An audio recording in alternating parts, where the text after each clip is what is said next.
A Still Forest Pool. By Ajahn Chah. Part 7 Realization. It is a wonderful discovery to see that the enlightenment and joy described in the ancient Buddhist texts still exist today. We see it in Ajahn Chah, who stresses its timeless nature and speaks to us as a living example. He urges us to understand and realize freedom in our own hearts through right practice and true understanding. And, indeed, this is possible. People today, as through the centuries, are discovering enlightenment through the path of insight and mindfulness, not only Ajahn Chah but his students as well, and those of many other Buddhist teachers. It is here to discover. Its essence is no farther than our own bodies and mind. Ajahn Chah puts it very directly: lay it all down, all grasping and judging, don't try to be anything. Then in the stillness you can let yourself see through the whole illusion of self. We don't own any of it. When we are inwardly silent and awake, we will come to this realization spontaneously and freely. No permanent self. No one inside. Nothing. Just the play of the senses.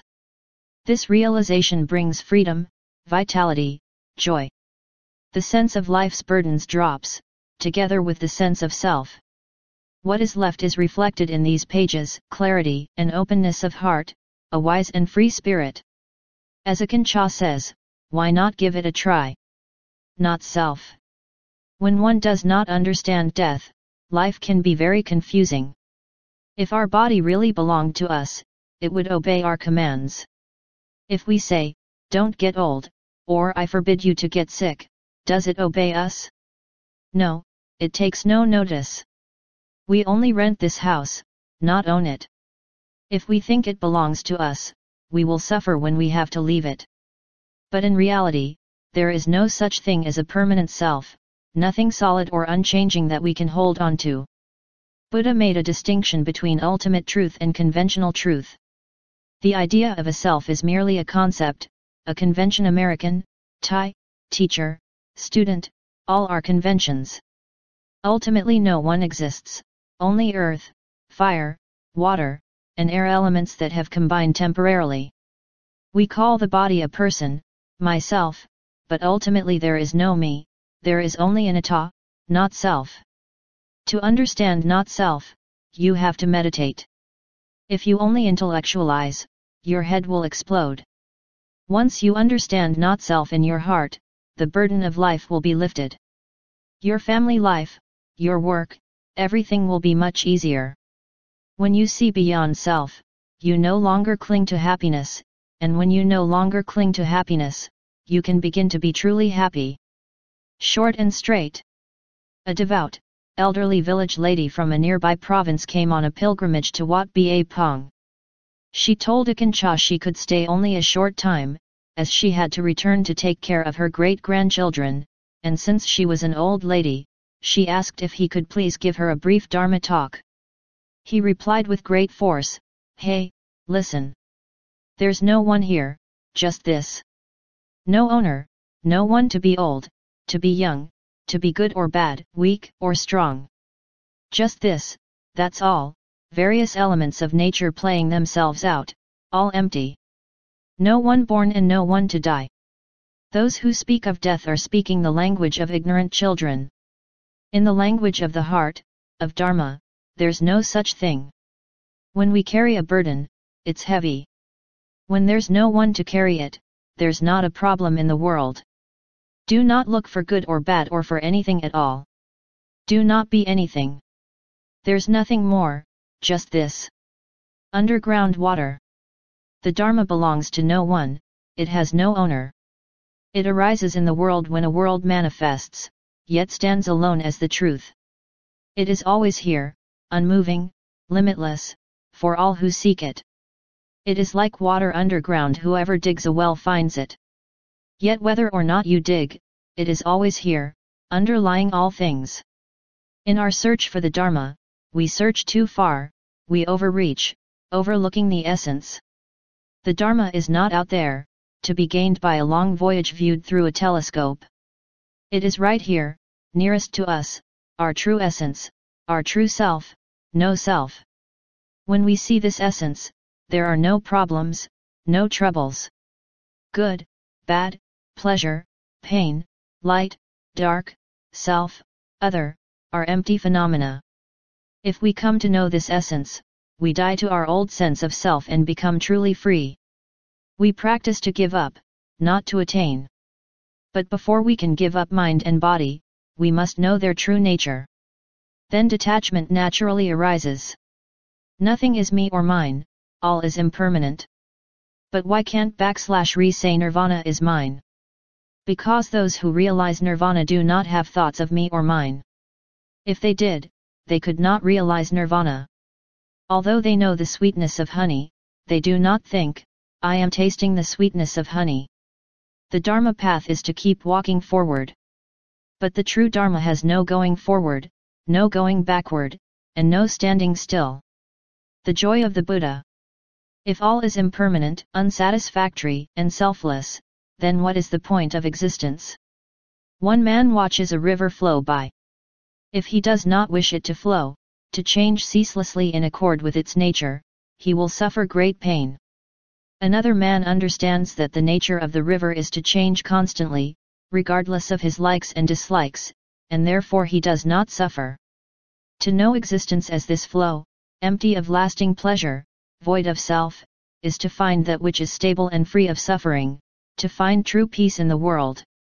Then, some people may ask, what is the meaning of life? Why are we born? I cannot tell you. Why do you eat? You eat so that you do not have to eat anymore. You are born so that you will not have to be born again. To speak about the true nature of things, their voidness, or emptiness, is difficult. Having heard the teachings, one must develop the means to understand. Why do we practice? If there is no why, then we are at peace. Sorrow cannot follow the one who practices like this. The 5 aggregates are murderers. Being attached to body, we will be attached to mind, and vice versa. We must cease to believe our minds. Use the precepts and calming of the heart to develop restraint and constant mindfulness. Then you will see happiness and displeasure arising and not follow either, realizing that all states are impermanent, unsatisfactory, and empty. Learn to be still. In this stillness will come the true joy of the Buddha. Picking up mangoes. When you have wisdom, contact with sense objects, whether good or bad, pleasant or painful, is like standing at the bottom of a mango tree and collecting the fruit while another person climbs up and shakes it down for us. We get to choose between the good and rotten mangoes, and we do not waste our strength because we do not have to climb up the tree. What does this mean? All the sense objects that come to us are bringing us knowledge. We do not need to embellish them. The 8 worldly winds gain and loss, fame and disrepute, praise and blame, pain and pleasure come of their own. If your heart has developed tranquility and wisdom, you can enjoy picking and choosing. What others may call good or bad, here or there, happiness or suffering, is all to your profit, because someone else has climbed up to shake the mangoes down, and you have nothing to fear. The 8 worldly winds are like mangoes falling down to you. Use your concentration and tranquility to contemplate, to collect. Knowing which fruits are good and which are rotten is called wisdom, vipassana. You do not make it up or create it. If there is wisdom, insight arises naturally. Although I call it wisdom, you do not have to give it a name. The timeless Buddha. The original heart/mind shines like pure, clear water with the sweetest taste. But if the heart is pure, is our practice over? No, we must not cling even to this purity. We must go beyond all duality, all concepts, all bad, all good, all pure, all impure. We must go beyond self and no self, beyond birth and death. To see a self to be reborn is the real trouble of the world. True purity is limitless, untouchable, beyond all opposites and all creation. We take refuge in Buddha, Dharma, and Sangha. This is the heritage of every Buddha that appears in the world. What is this Buddha? When we see with the eye of wisdom, we know that the Buddha is timeless, unborn, unrelated to any body, any history, any image. Buddha is the ground of all being, the realization of the truth of the unmoving mind. So the Buddha was not enlightened in India. In fact, he was never enlightened, was never born, and never died. This timeless Buddha is our true home, our abiding place. When we take refuge in the Buddha, Dharma, and Sangha, all things in the world are free for us. They become our teacher, proclaiming the one true nature of life. Yes, I speak Zen. A visiting Zen student asked Akin Cha, "How old are you? Do you live here all year round?" "I live nowhere," he replied. "There is no place you can find me. I have no age. To have age, you must exist, and to think you exist is already a problem. Don't make problems, then the world has none either. Don't make a self. There's nothing more to say." Perhaps the Zen student glimpsed that the heart of Vipassana is no different from the heart of Zen. The unstruck gong.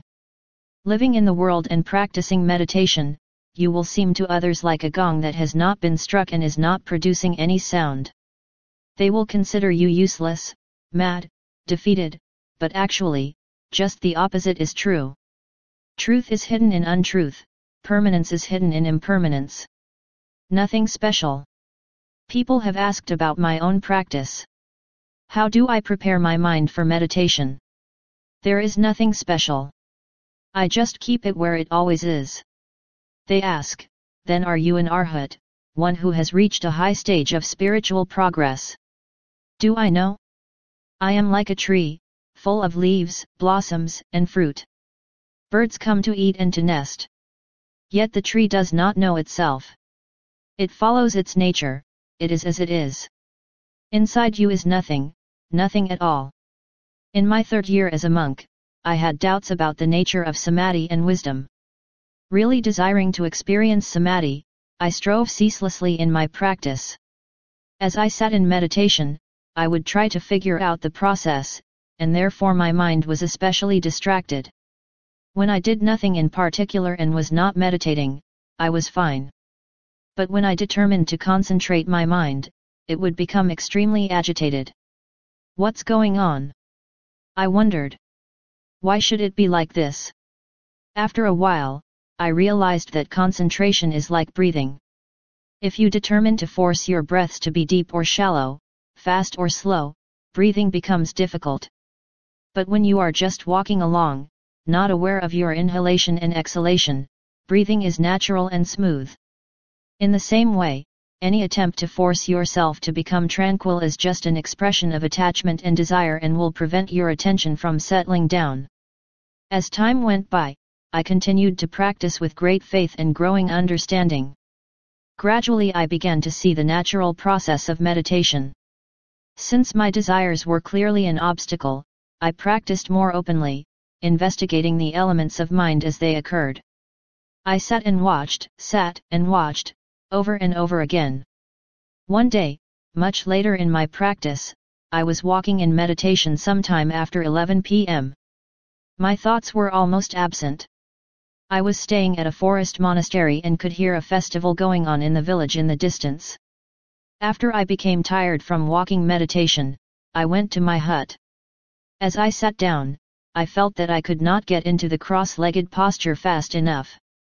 My mind naturally wanted to enter into deep concentration. It just happened on its own. I thought to myself, why is it like this?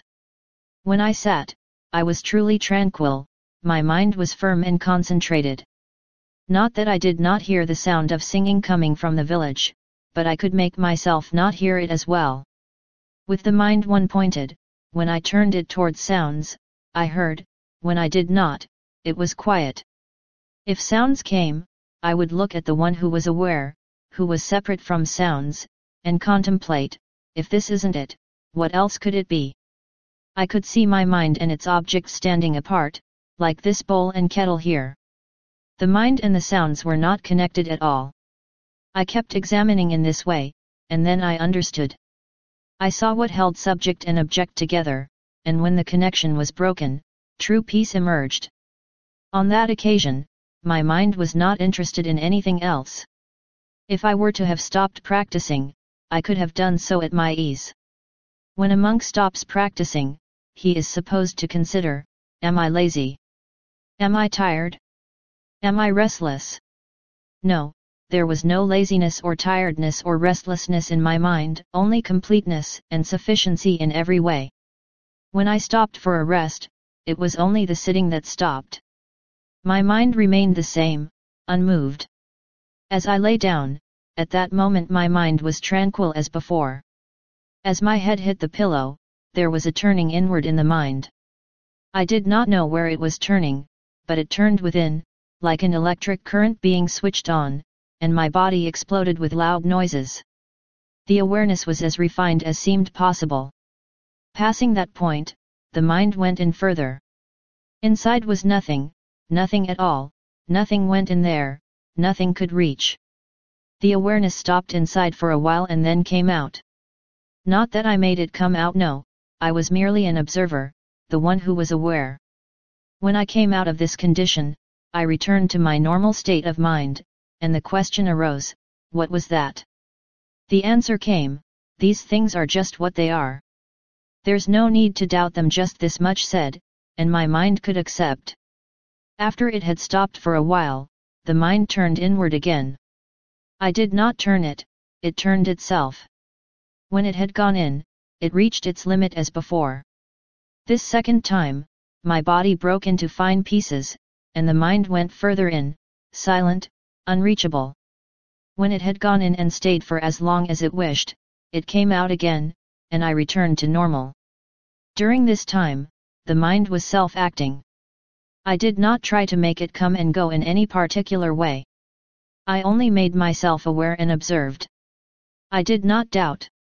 I just continued to sit and contemplate. The third time the mind went in, the whole world broke apart, the earth, grass, trees, mountains, people, all was just space.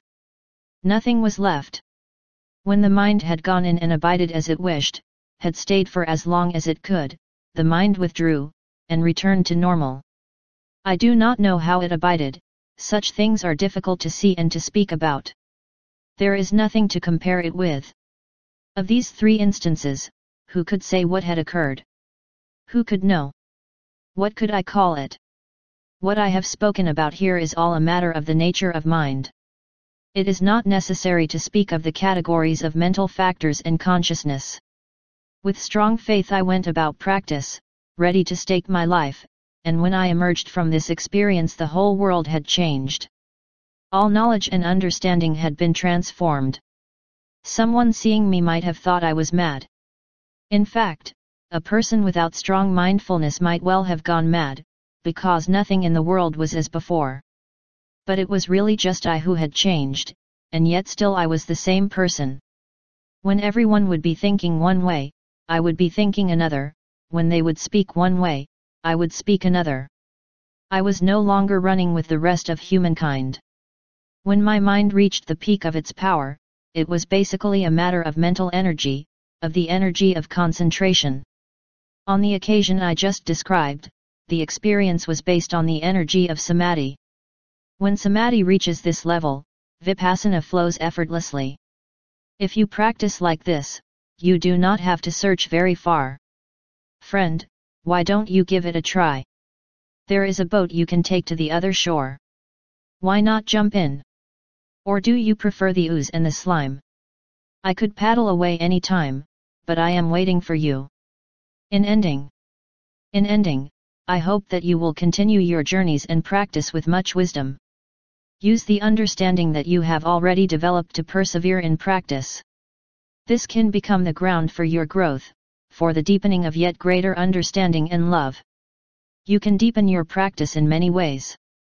If you are timid in practice, then work with your mind so that you can overcome that. With the proper effort and with time, understanding will unfold by itself.